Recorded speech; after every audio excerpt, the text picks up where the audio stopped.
Alafia, I'm Dr. Gloria Lattimore Peace, host and producer of OmniU Presents the H3O Art of Life show. The title of this show is The Message of Umoja. Umoja means unity.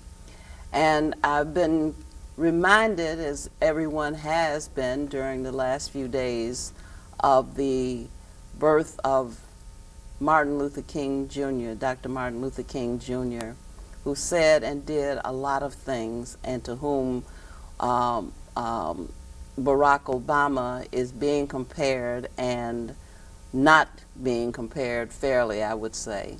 But at any rate, what I wanted to say was this, that Barack Obama is talking about there is not a white America and there's not a black America. There's one America. And certainly that is a goal and an objective that we ought to seek. But right now on this show, what I'm interested in is finding out if it is possible for us to at least get one black America. Black people who are variations on the same theme and of one accord, if that is possible. Most recently, Michelle Obama is credited with having said in an interview, I believe, something about black people having a fear of possibility. And I have guests here who are going to discuss that with me. I'd like to introduce them, ladies first, especially pretty ladies like Aris White, who's sitting there so culturally beautiful. I greet you and I'm very happy to have you. Asante Sana. Asante Sana is the word for thank you. Thank you very much. You're welcome. And then, of course, Hunter Havlin Adams III, who is a mainstay on this show because he is so valuable to me. Hunter, I just need to tell you in front of everybody how very much I appreciate how gracious you are in making yourself available to me almost on a moment's notice to discuss almost anything that I ask you to discuss. I do know that you have other concerns and interests, other responsibilities, and other things you can do with your time. So I thank you very much for not only being here today, but for bringing Aris back to us so that we can have this conversation. So now that I have paid thank you for inviting me and having me on here for your guests. I hope we'll be able to contribute something worthy of the viewer's time and energy. All right. Well, I want you to read the statement that you have brought that Michelle has made so that we can have our point of departure. Yes, Tuesday, now almost 2 months ago, over 2 months ago, November the 13th, Michelle Obama, that's Barack Obama's dear wife, had an interview with Mika Zabrinsky on MSNBC. And by way of facts, she is the daughter of Zygmunt Brzezinski, who was the National Security Advisor, maybe Secretary of State under President Jimmy Carter. So she did this interview, and the title is called Confronting Black Fear. Very interesting comments. And I'm going to quickly go through it to set the context for our discussion. Begins with a question from Ms. Brzezinski, and it says, now this is November the 13th, 2007. The polls are showing your husband is trailing Hillary 46% to 37% in the African American community. What's going here? What's going on here? Interesting, latest polls, depends if you want to believe them, given what happened in New Hampshire, and there's a lot of things going on there with issues of electronic voting machine problems, and Representative Dennis Kucinich has filed a suit for a recount, and it appears that the state of New Hampshire is going to abide by that suit. But today, national polls indicate almost the very same numbers that Hillary Clinton, Senator Clinton, leads Barack Obama 47%, I think, to 38%.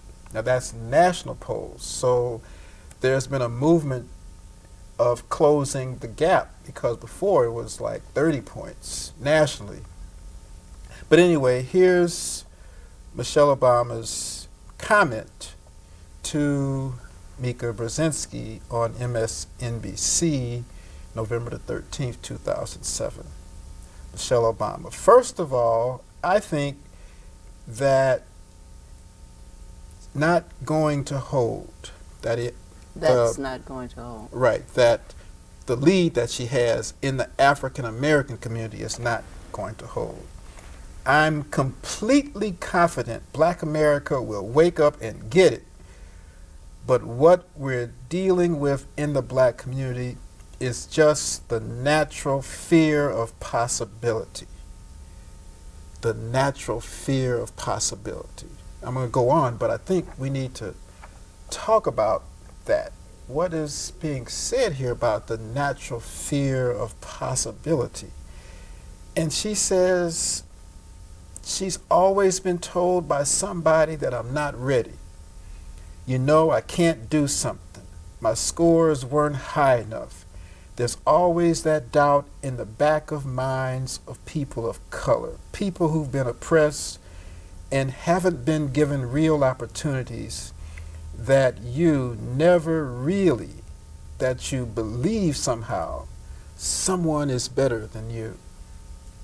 You know deep down inside, you doubt whether you can do it because that's all you've been told is. No, wait. That's all you hear. You hear it from people who even love you. Not because they don't care about you, but because they're afraid. And she addresses one level of the fear. They're afraid that something might happen. What is it that we're afraid of? What are we afraid of that might happen? Is it success? You know, what is it? Is it coming into our, as Denzel Washington says in The Great Debaters, which is a wonderful picture. I wish people would go out and support it. Unfortunately, it's not doing well in the box office, but, you know, the other comedies featuring Black actors are doing extremely well, but people aren't going to see The Great Debaters. But Denzel Washington, he said, I want to give you back your righteous mind, our divine mind, our core self.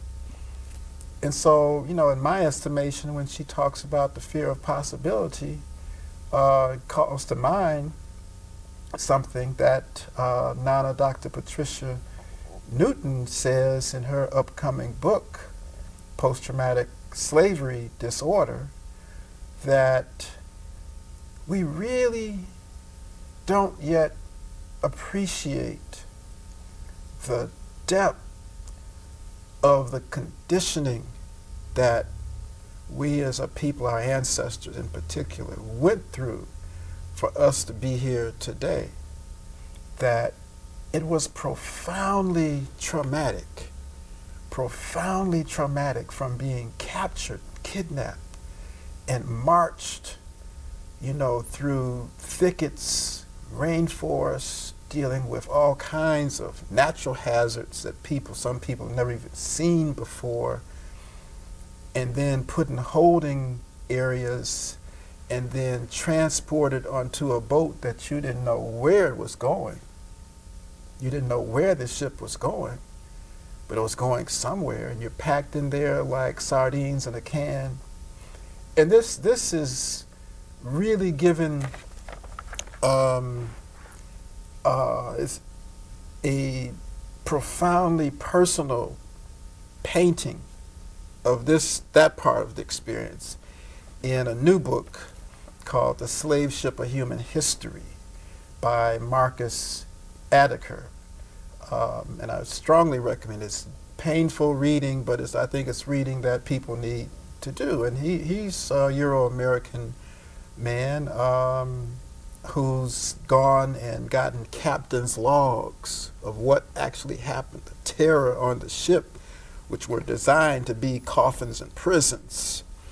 You know, the picture that we see so often of Africans packed in there, well, that was an advertising poster that was taken around to merchants in Bristol, Liverpool, London, Birmingham, and England, you know, or to talk about the efficiency of their vessel, of how they could guarantee that a greater percentage would arrive alive on the shores of this country than most other ships that were just converted over. But anyway, I'm getting off the point. But the point I'm trying to make is that the trauma of that terror still is passed on intergenerationally in other kinds of ways, from plantation life through Jim Crow, through what was happening in Jenna and things like that, nooses appearing. And so the notion that you can't be the best, right? You have to accept second best, but you were being raised to excel. And she goes on that she says that, is it because I can't swim because I'm black? But it's things like that, just little nuanced things over and over. You know, when I was in school, you know, I've always had a desire to be a scientist, and I was told that's not an option for you. You know, you're better off doing something. I was trying to get a job and, you know, work and go to school, and I ran into a guy, you know, either he was Italian or Jewish, I don't remember now, but he told me, you need to change your name because your name, you'll never be anything with your name, right? And so we hear the same thing today of young people being told that, you know, you can't be a Shaniqua or Antoine and expect to be anything, right? So there's been a cultural modeling of this fear of possibility, of that we can be more than what we can even imagine, if we can just imagine that. And so, you know, she goes on to say that there's something going on in our souls, in our head, and I understand it. I know where it's coming from. You know, and I think it's one of the horrible legacies of racism, discrimination, and depression. You know, it keeps people down in their souls in a way where, you know, sometimes they can't even move beyond it. They can't even imagine beyond it. But the truth of the matter is that something we're going to have to get over as a community. And you do it by forging ahead fearlessly. So in spite of it, you still move forward. Yes, within many of us, there is that fear of possibility. There's a Zen Buddhist koan that talks about people create obstacles and circumstances which sabotage their possibility. That in our living, because we're not in touch with our inmost self, you know, our God self, you know, our divine self, that we're not living out of that because we're just so distracted here and there. You know, all the things on the news, all the things to do, you know, people are depressed, distressed, they're losing their homes, you know, values of their homes just dropping, you know, jobs are going away, but people, you know, and it really discourages me when I hear politicians and some religious folks, you know, amplifying this fear. You know, what everyone thinks of Joel Osteen, you know, some people may consider him a prosperity minister, But the message that he gives lifts people up. You know, I just happened to watch his show and just saw a televangelist who was African American. It was such a contrast. You know, one was talking about fear, be afraid. The other one is talking about moving forward. Acknowledge your fear and move forward anyway, right? Move forward despite it. Because it's always going to be something that's going to make you anxious and feel like you just can't achieve. But you say, okay, admit it. I'm afraid of something. I'm sure the both of them are afraid of their lives. That's one thing. Well, I'm worried about something may happen to them. Well, anytime someone's running for that office, that comes with the territory, no matter who it is. You know, so, but that's the choice that they made. And all of them made.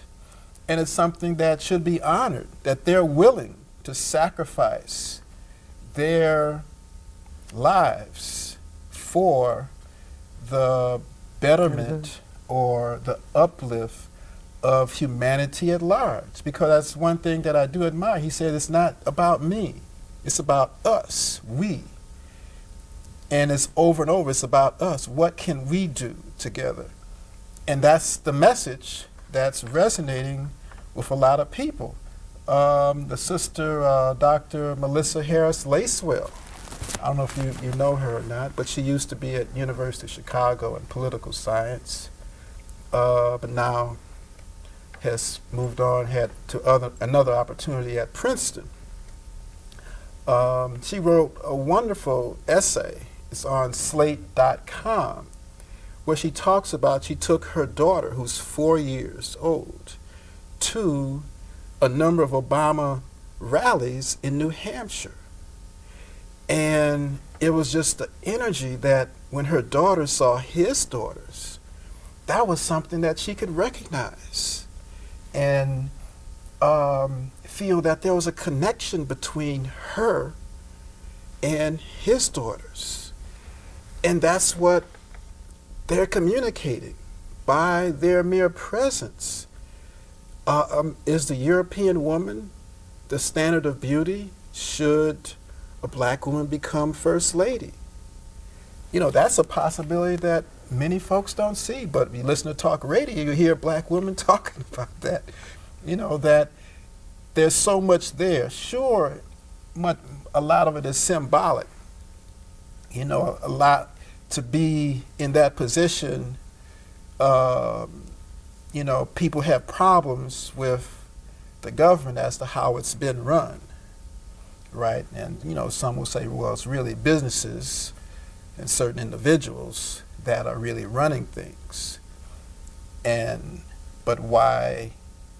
But you come back to the last thing, which, you know, Melissa Harris Lacewell's daughter, of seeing that even when he didn't win, she still felt good. And so, and I'll end with this, so we won't take up all the time. You know, there are a lot of kids who I know who aren't pushing themselves or going for what they know because of that doubt. We have to move beyond it, not just for Barack in this presidency, but for the future of our community.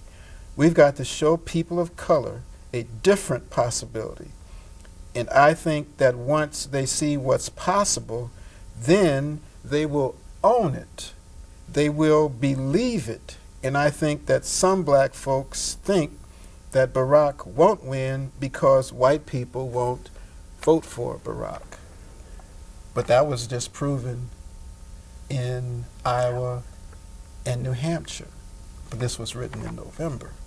That's when this interview was. And so that was a shift. Oh, wow. He's likable. White people like him. Right. White people like him. Well, maybe he might be electable. And so suddenly there's a shift in the community all over the country. You know, that Ethiopians and Eritreans in D.C. have formed organization to help get him elected. Nigerians and Ghanaians have done likewise, and Indians and Pakistanis have done the same thing all over the East Coast. So they see in him somebody that they can relate to. They see in them as a family an intact family.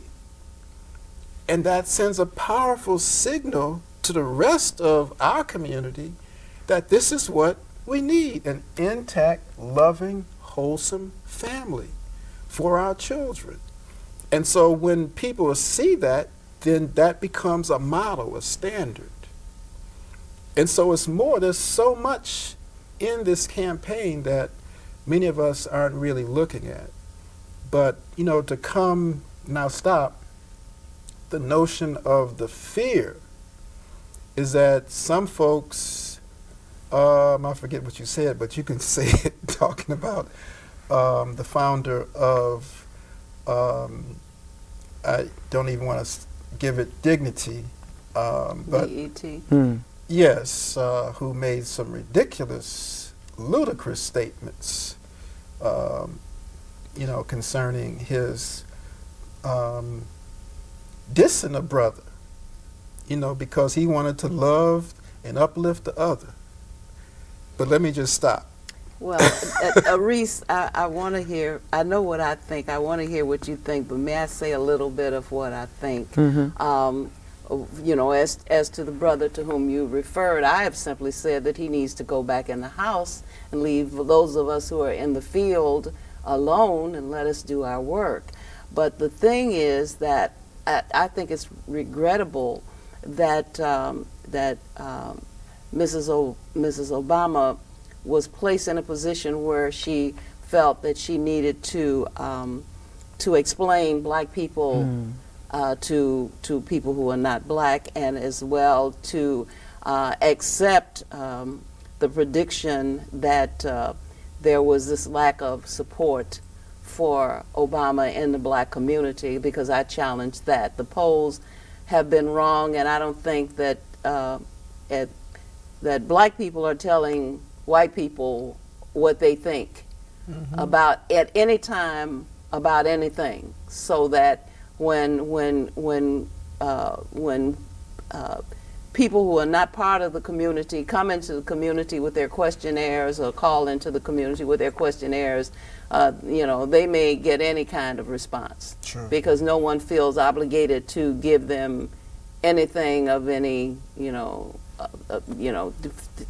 they're not on a stand. They don't have to testify when they get these. So who knows whether or not Obama is running those percentage points behind HRC. We don't know that. I wouldn't justify it. I wouldn't dignify that with an answer. But at any rate, this fear of possibility. See, we have fears and we have phobias. Phobias are irrational fears. Fear of things that you imagine could happen that have never happened, and therefore you have no basis for really being afraid. Then, of course, there are fears that are, you know, fears that are actual, that you are responding to something that has a very high percentage of probability, so that we need to kind of get that straight. Now, whether or not it is true that black people have a fear of possibility, when I opened up mentioning Martin Luther King's birthday, because one of the things that Martin Luther King said that we need to keep as a mantra is, I can never be what I ought to be until you are what you ought to be. And you can never be what you ought to be until I am what I ought to be. So Obama cannot be president until we are what we ought to be, and that is a people who are deserving of and capable of electing him as president. It will not happen unless we are who we ought to be. Absolutely. And in order for us to be who we ought to be, we need to remember who historically we have been. And when you start trotting out that history, if we don't have to go back to Africa and start with the empires. No. We can start right here, right now. We can go, to anybody that we want to, just in the contemporary society, and show that there's no limit to our possibilities, because all we need is to decide to pursue something.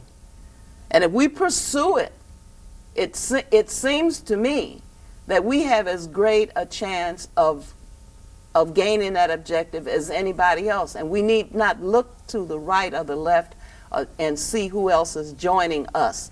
We need to be a community. We need to be, sorry Barack, but we need to be a Black America. We need to be that community who is going to be who we ought to be. And who we ought to be is the people who are at the helm of this ship, because this ship is off course. So that's what I think. Now you go ahead. I agree with you, Dr. Peace. One of the things that you were talking about is one of the things that Hunter brought up. He said natural fear of possibilities. Right. What we're talking about right now is not natural. That's It's right. not You natural. know, it's not natural for us to question possibilities in our lives when we feel free and liberated to do so. When we start, and we're not accelerating. What we're doing is we're in a system that is pushing us through the system. When you look at our children, they are afraid. They're afraid of accelerating. They're afraid of achieving. And why are they afraid of achieving? Because they're thinking, okay, if I achieve this, then I'm going to be responsible. But the responsibility of learning how to be responsible comes from within first. Your household, your home, your community teaches you and nurtures you at the moment of a child that, hey, there's a responsibility of all of us. We are communal. Provide you with the responsibility. And provide you Practice it. and practice it in the home, in the community, and then and the community at large. What we have done is strayed away from that. It's strayed away from it in the school system, strayed away from it in our homes. When you have programs such as BET, that our children are looking at nonstop in so-called reality televisions, that's showing that, hey, if you sell your body, or if you become an alcoholic, or you do a porno film or anything like that, you become famous. Get on Facebook. Get on YouTube. You know, these are the markers that say that you have achieved. These are your possibilities. So it is natural. The natural fear of possibility, nothing's natural about that. We are out of order. We are not in harmony. We're not accepting who we are as people first, and where we have come from. Then you have to consider the goals. I remember when I was in grammar school and graduating to high school, I wanted to go to high school with my friends. I was sent to a high school that was out of my neighborhood, and I got myself thrown out of that school so I could go back to the people with whom I grew up and with whom I was familiar. I have a niece who is a kindergartner who's reading at about the 5th grade level, and they want to take her out of her school to put her someplace else in some gifted program. She says, I don't want to go. And we ask why. Because I'm popular at that school. So you see, children sometimes don't want to do some things for reasons other than they are afraid of the possibility. Right. They have other possibilities in mind. So we have to give credence to that. But the thing is, if there is, and we would certainly want to uproot that, if there is a possibility that we have an unnatural fear of possibility, then we need to get on the horn and make sure that we keep pushing forth the shining examples of the possibilities that we have demonstrated throughout history. Right, exactly. Go ahead, Anna. Go ahead, whoever. I wanted to say the possibilities when you were talking about your niece and her being able to read at a 5th grade level or whatever subject that she's excelling in. The possibility is, why can't you step her up to the 5th grade classroom in the school that she's comfortable at? No, they want to take her to a gifted place. Right, but I'm saying the possibilities of allowing her, that see, they have limited the possibilities. They're saying, okay, it's not possible for you to excel in this community. So I'm going to take that possibility away from you. For you to excel, I'm going to have to put you in a gifted program. Not saying that there's not any gifted children in 5th grade in that community. It's the reason why they're saying that is because a construct of a system that's in place right now that we have been faced with since we've been children, and our children's children, they will experience it too, is to make you believe that you have to follow the rules. The rule is black people cannot be the president of the United States. You can be the vice president, you can't be the president. The rule is that black people can have positions as long as we give you the position. You can go to Harvard, Stanford, and have and come out as the top student. But we still, in this country, you're going to have to do what I say that you must do. And it has been told to our grandparents and our great-grandparents and so on and so on. So to the point that we don't understand that the possibility lies in each moment. The past, the present, and the future happens in the moment. Whatever was given to us in the past, we're acting it out in the present, and we're feeding it to our children for the future. And if we don't have any children, we're feeding it in a society that is perpetuating the same thought process that has been given to us from our forefathers.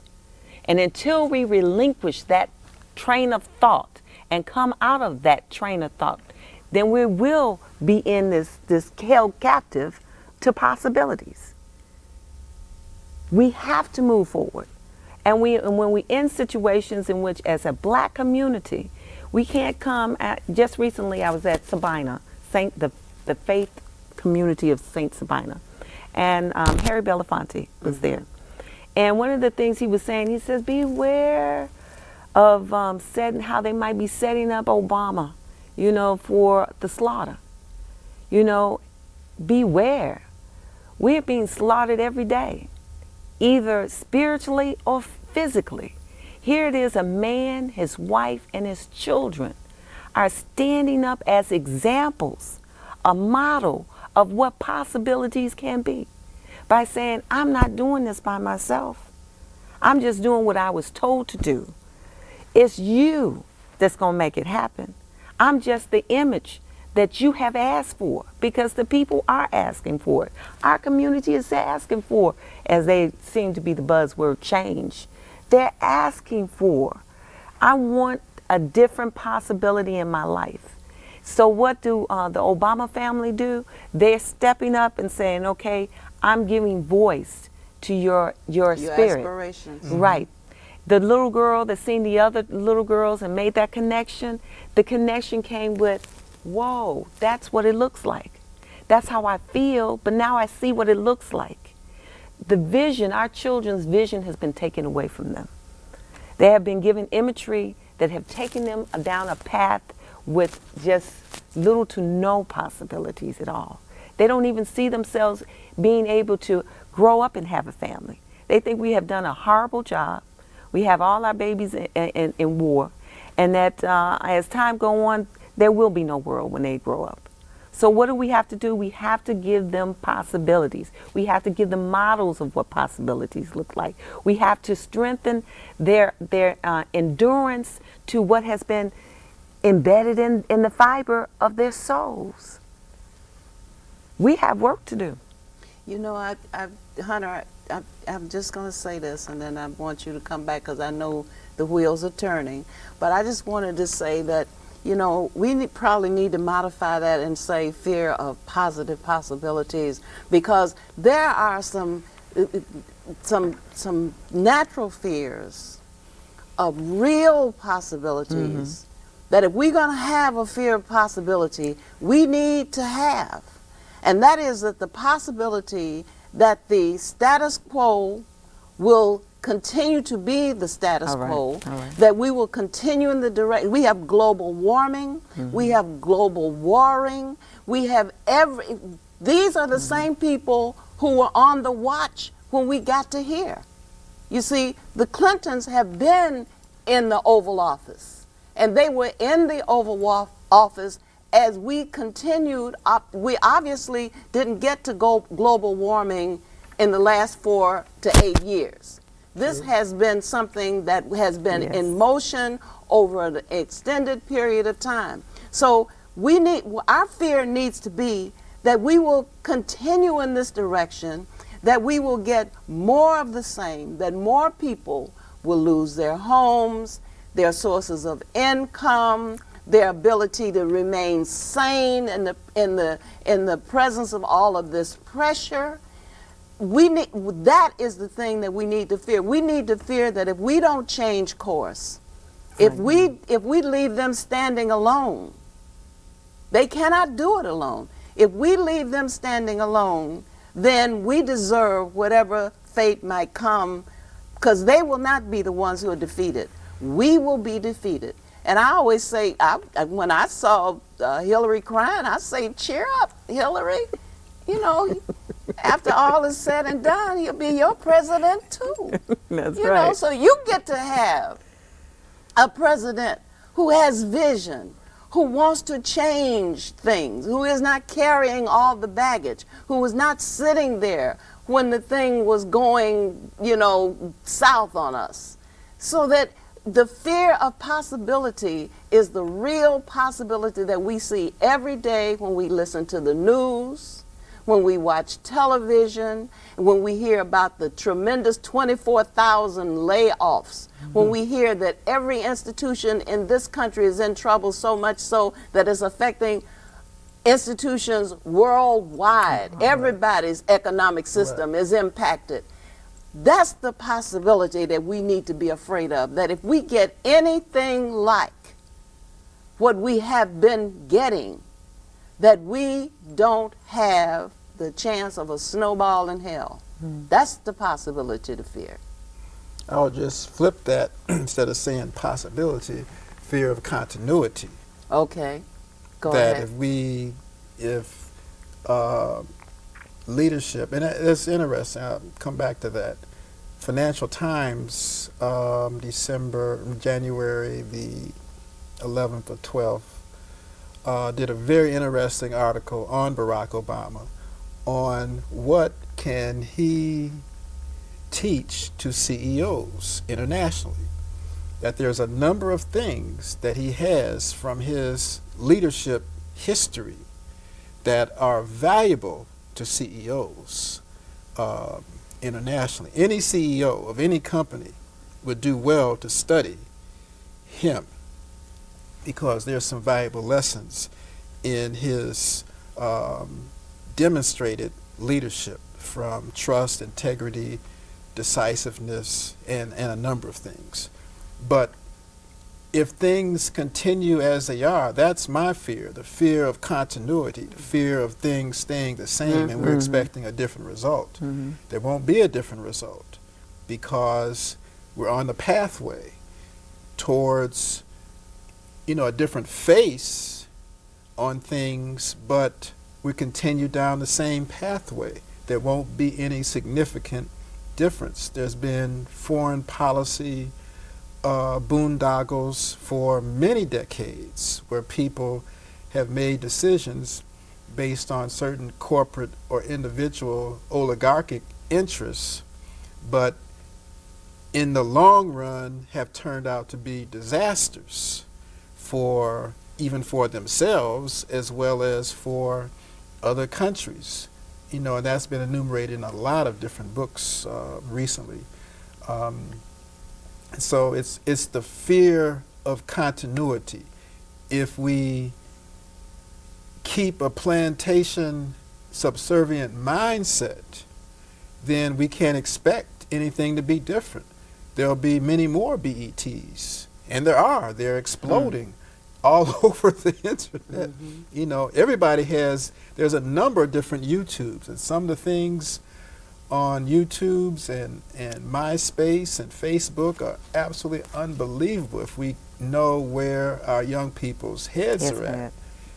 Because they're modeling each other and modeling the energy that's out here, that they see all these possibilities, right? That I can put myself, worldwide in cyberspace, right? And whatever I'm doing, however silly or stupid it may be. But my identity now has now grown to be global because I'm out there. So in some ways, youth are thinking globally. They just need direction for that. So it's the fear of continuity, of things continuing the same, that youth will continue to model the worst that they see, the worst that's created, the absolutely ridiculous films that are out. Sure, you can have silly films, but if 80% of films for youth are silly, then they replicate that behavior because, I can go into neuroscience of it, but, they will model what they see. That's why films such as Jackass, you had young people doing many of the stunts in the film because they saw it. That's why when they have shootings at shopping malls, someone else will copy that. Oh, I think I can do that too, because they saw it on TV. I'll get exposure. The guy in what was it, Nebraska, he saw that. He said, well, at least I'm going to die, but hey, I'm going to be on TV for 15 minutes because they see it. Now that's controversial nevertheless, but still, it's with that possibility comes responsibility. Responsibility that's on the community, that the community has to rise up. And I think many people in our community are beginning to see through the haze, see through the jumble of rhetoric, from pundits and others, that they see on the news, because every time they have these specials following a primary, they get a chance to see people raw and uncut, because it allows them to have a greater sense of what's really going on out here. That so many people have been tricked, they've been hoodwinked, they've been bamboozled, as Malcolm has said, that they don't know that they're in a matrix. Maybe not computer driven, but it is driven by ideas. And these ideas that you can't do something, you're not worthy of this. One of the things I tell children when I'm talking about values is to have them repeat, I'm a worthwhile, worthy, and wonderful human being. Just something that basic. Because we don't hear, that's something that's not affirmed. And we don't see that modeled enough. There are models. There's lots of models. But the focus is on the continuity of repeating statistics that constantly show that we're worse off than some other group. We are worse off because HIV is rampant. We're worse off because there's more of our men in prison. And so you keep hearing that mantra over and over again. It becomes like an earworm, as they call it. It gets inside your consciousness, and many young people pick that up, and then it's internalized because they're not seeing other messages, they're not hearing other messages. And so many civil rights people, of old, that was their hook then, because they were deriving benefits from that rhetoric. And so, now many of them in their late 60s, 70s, they're still trying to derive benefits from that message. But it's not doing the community any good. So that's the fear of that continuity. So we have to move beyond that continuity and change. Change is happening all the time, but is the change dynamic enough, and there's a critical mass big enough that can just bring many of those who are on the edge with them, because there's so many people of all stripes who are on the edge. I don't want to go there. I'm just afraid, I don't know, because it's uncertain. I don't know what lies ahead. You know, I had a dear friend say, well, I can't really vote for Barack because I don't want to be disappointed. Because he may turn out to be like some mayors or Congress people or state representatives. We've seen, around the country who have done the bidding of the one who has given them paychecks and support. And so I think if I vote for him, well, then he'll be just like them. That's really weak. And that, again, talks about that's an unnatural fear. We'll say, okay, well, let's say that might be true, but you don't know it's true factually because that hasn't happened yet. Right? You're projecting, you make several leaps that this is what's going to happen because I've seen it happen. But you can also point to others who have worked in the interest of the community, who have worked to bring people together, who have worked to try to balance budgets and so forth, who have worked to develop programs. And when people see that in this case, Senator Obama does have a track record. He had a track record in Illinois before he was state senator, and he's got a track record in the Senate. When you start looking at all the legislation that he's introduced and even got passed, folks aren't talking about that. And so we need to resist these constructed fears, because they're constructed, and emotionally because of historical circumstances. We give them breath, we give them life. And people need to recognize that. I think about Mayor Harold Washington, who did not really want to run for mayor. We had to beg him. Sure did. I mean, delegations went to him, and he didn't take it. The pleas didn't take it first. And then we had to do some things. We had to go out and register some people to vote and show that, there was some serious, there were some people who were serious enough to work for this election. 100,000 people. Right. Mm-hmm. So we were determined that Harold Washington was going to be the mayor before Harold Washington was determined. But when we both, the community and Harold Washington, got on the same page, the song "Ain't No Stopping Us Now" was a proper theme song, because there was no stopping. When you looked at the various, as you mentioned, all these various people who have organized themselves in support of Obama, we had prostitutes for Washington. I mean, and they call themselves by the H word, right, because they were serious. We wanted him to be the mayor, and right, that was all there was to it. We wanted him to be that. We wanted him to be the mayor, and we convinced him that we wanted him to be the mayor, and we are not sorry that we elected Harold Washington the mayor. So if we need some example of, can you trust black people who we have put in office to serve us when they have gained these positions, that's an example close to home. But I want to say something about something that you may not know.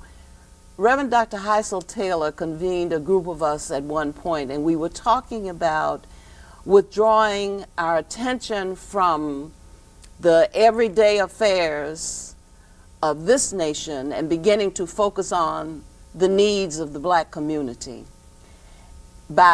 On one single day, you would call it perhaps something similar to a day of absence, convening in our churches, synagogues, various gathering places to discuss our condition and to make some suggestions, recommendations about what it was that we needed to do, to amass a fund to be used in the communities where these funds were collected to address the problems identified by the community. so that we could begin to do for self what we knew was not going to be done for us. Unfortunately, we didn't do this, but the idea didn't die because it found an outlet in the Million Man March, which instead of taking the whole community to gather together, it took the men to Washington, and can't speak on what the results of that has been. But the point was, when we discussed this, there were people who said, well, we can't do it. Maybe you can't, because you got all these different people in all these different places throughout the country, because Heisel Taylor was going from city to city, and he was garnering support for the notion.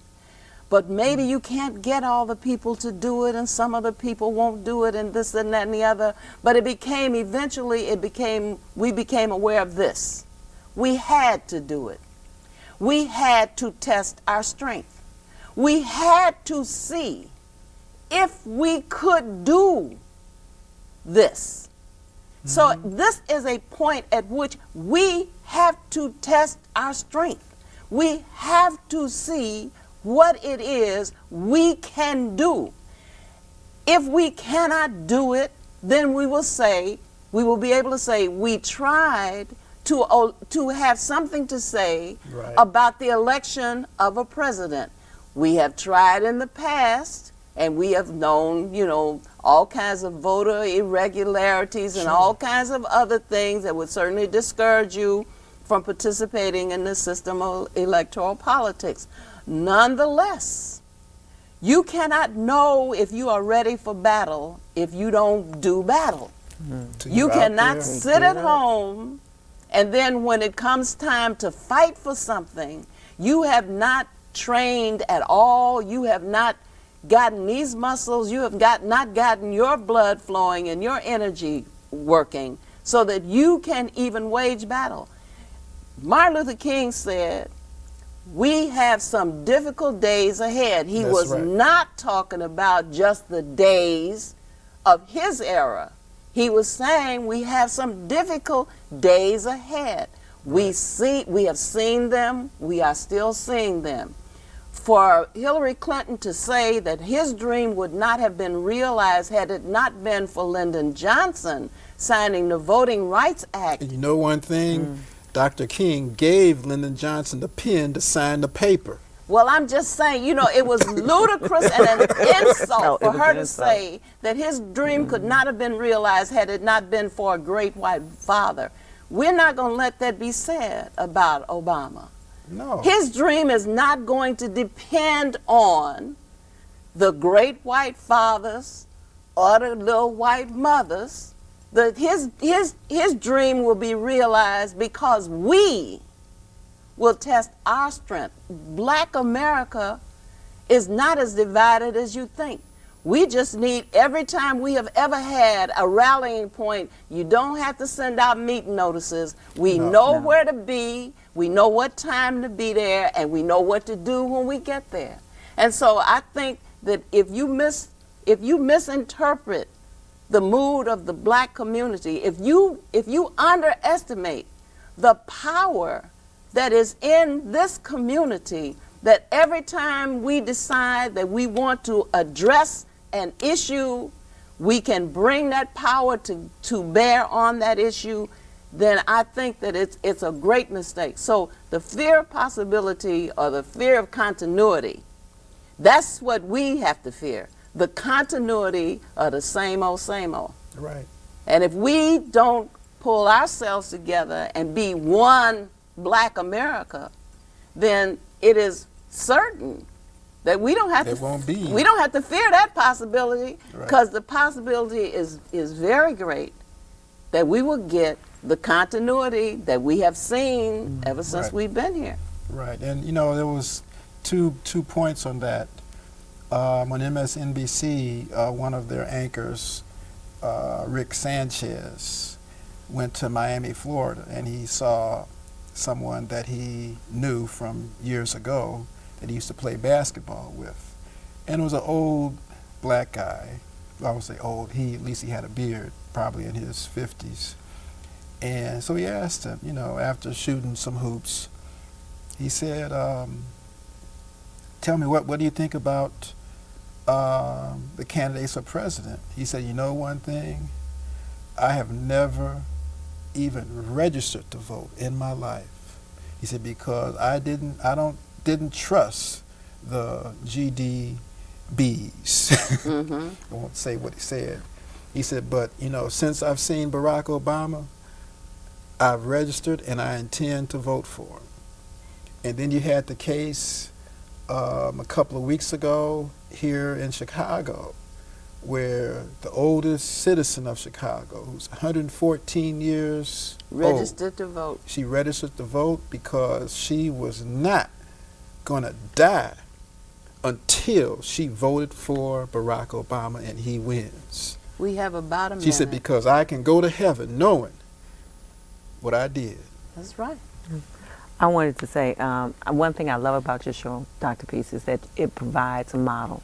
Just like we're having this discussion right now, there's many people that's going to watch this show, and they heard these excuses that he's going to be in a position and he's going to deny us, or he's going to be in a position and they're not going to let him be able to do his job, or he's going to be in a position, and so on and so on. But what you said, the key point is that and Michelle Obama said it. She said, we'll get it. We'll work through it. As a community, we knew exactly what we had to do. We're going to do what we need to do, and those that's on the fringes are going to come around, and we're going to do what we need to do. And that means stand up for a black man that's running for the presidency. Yeah, well, that's enough to say, Again, I can never be what I ought to be until you are what you ought to be. And he can never be what he ought to be until we are what we ought to be. So we're about to be what we ought to be. I need to tell you that OmniU has a website. It's omniu-h3o.com. We have a website. We have clips of the shows. We show the schedule of shows coming up. And we're very happy that we have our new website. So come and visit us. And we have a P.O. Box, which is P.O. Box 147, Olympia Fields, Illinois. What's that? 60471. So you can write to us, you can come online and visit us, and we'd be very happy to have you join us every Friday at 8:30 p.m. on Channel 19, and our shows are repeated at 3:30 p.m. on Sundays on the same channel, 19. Hotep.